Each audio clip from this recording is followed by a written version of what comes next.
प्रभु यीशु ख्रीष्टर बहुमूल्य नाम आप प्रत्येक को ओडिया बाइबल क्विज कार्यक्रम को स्वागत करे। आसतु आम मैंने प्रश्न उत्तर मध्यम लेबीय पुस्तक को ध्यान करुचु। आपण मैंने जोड़ी होती धन्यवाद दिए।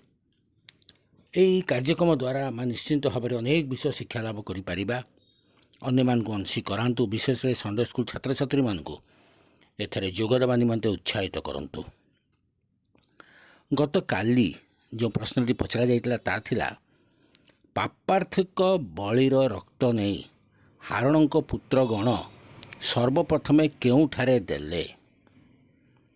यार सठिक उत्तर होची बेदीर श्रृंग उपरे। लेबीय पुस्तक 9 पर्व 9 पदरे आपण माने उत्तरटी पाई परिबे। आज निमंत प्रश्न होची मोसा कौन नहीं आवास ओ तही मध्यस्थित समस्त वस्तु अभिषेक करी पवित्र करथिले। मोसा कौन नहीं आवास ओ तही मध्यस्थित समस्त वस्तु अभिषेक करी पवित्र करथिले। आपण मान उत्तर आम ए वीडियो कमेंट बॉक्स जाई आम मान जणांतु। अन्य मानक मध्य उत्साहित करंतु जेपरि सेमाने मध्य ए कार्यक्रम रे जोग देबे। धन्यवाद।